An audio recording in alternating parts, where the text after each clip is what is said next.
Aqui é o Landim, tutor de História para Projeto Feynman. E hoje nós vamos falar sobre o governo de Juscelino Kubitschek, que vai de 56 a 61. Quais são as generalidades desse governo? O Juscelino Kubitschek ele conseguiu aglutinar o PSD e o PTB. Ele foi eleito pela coalizão desses dois partidos, em função da vertente getulista que ele representava. Mas por causa disso também, ele foi ferrenhamente oposto. Teve uma oposição ferrenha da UDN, tanto que ela queria dar golpe para impedir que ele assumisse, enfim. Só que uma intervenção militar assegurou que ele conseguisse assumir o governo, junto com seu vice, João Goulart. E o apoio da população foi fundamental para que ele se garantisse no cargo. Qual era o programa de governo dele? 50 anos de progresso em 5 anos de realizações. Então é um ideal completamente desenvolvimentista. E quais foram os fatores que ele conseguiu fomentar durante o governo dele? Manutenção do regime democrático e estabilidade econômica, o que gerou o clima de esperança no futuro dos brasileiros, né? São os anos dourados. Então, é um dos períodos mais estáveis, né, da Quarta República Brasileira, né? E o governo ele vai ser caracterizado esse período vai ser caracterizado por elevados índices de crescimento econômico, e também o governo vai ser caracterizado pela associação do populismo com o avanço do capital oligopolista multinacional, empresas estrangeiras associadas a empresas nacionais. Então, você vai ter políticas populistas, mas ao mesmo tempo que empresas estrangeiras se instalam no país, especialmente no contexto do desenvolvimento da indústria automobilística nacional, né, que se instala aqui no país e você tem uma penetração do capital internacional, do oligopolismo internacional aqui no Brasil, que é meio que um padrão do desenvolvimento econômico do país com o desenvolvimento associado, né? Aquela ideia de que a periferia mundial começa a se envolver junto com os países centrais, né, digamos assim. E o que acontece no plano político no governo JK? Depois a gente passa das generalidades, né? Ele consegue fazer com que essa prioridade do crescimento econômico, desenvolvimento econômico, para receber apoio de importantes setores da sociedade, militares, empresários e sindicatos. Então ele conseguiu reunir essa gama diversificada aí de correntes até muitas vezes opositórias, com que elas contribuíssem no governo dele, né?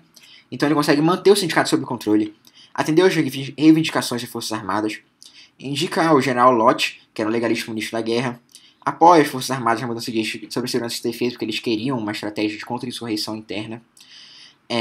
Só que a UDN, por exemplo, ficava se opondo a ele, fazendo denúncias de corrupção e os níveis de dinheiro, principalmente durante a Constituição de Brasília. Oposição sempre vai ter, né? Só que o governo de JK é um dos mais estáveis que existem. É o mais estável que existe nesse período aí. E essa aliança do PSD e do PTB garantiu uma base parlamentar de apoio e sustentação política para o presidente, né? Que o PSD é um partido conservador e o PTB é um partido trabalhista, né? Então esse êxito da aliança conseguiu porque o Juscelino Kubitschek conseguiu apaziguar, né, os ânimos, e os partidos conseguiram evitar radicalizar suas respectivas posições políticas, né? O conservadorismo e o reformismo radical. A instabilidade política que o JK, a certa instabilidade política que ele experimentou nessa época foi uma herança do Café Filho, e não foi tão gritante assim, né? Foram só 2 relevantes que foram rapidamente combatidos de oficiais da Força Aérea Brasileira. E ele consegue criar uma administração específica para tratar com o plano de metas, que é o plano de desenvolvimento econômico dele. E ele vai criar esses grupos executivos, o Conselho Nacional de Energia Elétrica, a SUDENE, né, que é a Superintendência de Desenvolvimento Econômico do Nordeste, né, exatamente para melhorar as condições que estavam acontecendo no Nordeste, né, e tentar frear um pouco, né, o êxodo rural que estava ocorrendo, o pessoal saindo do Nordeste em busca de melhores condições de vida nas cidades do Sudeste, por exemplo, e não encontrando essas condições lá e acabando, por exemplo, inchaço das favelas, desemprego. Então, exatamente resolver esses problemas.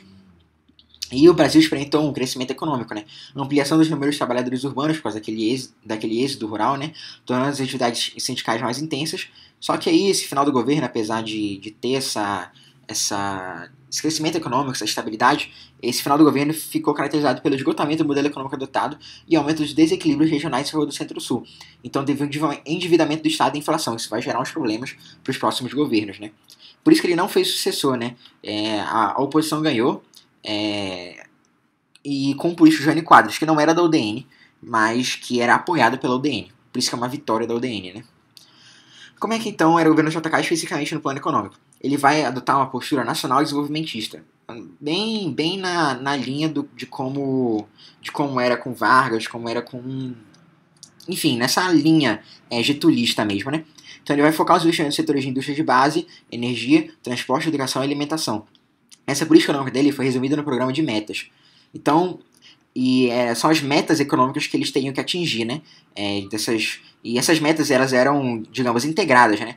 Quando se investia em um setor, o investimento naquele setor acabava favorecendo outro setor associado. Por exemplo, mecanização do campo acabava favorecendo o setor da indústria automobilística porque tinha que fazer mais trator. Então, a agricultura, a alimentação, né, puxava a indústria de transporte. Então, sabe, tinha essa harmonia entre as metas. Diferentemente, por exemplo, do plano SALT, né, lá do Dutra. Enfim, então a Constituição de Brasília a gente pode citar como sendo uma meta síntese do governo JK. É meio que representante dessa modernidade, desse desenvolvimento que o JK queria trazer para o Brasil, né?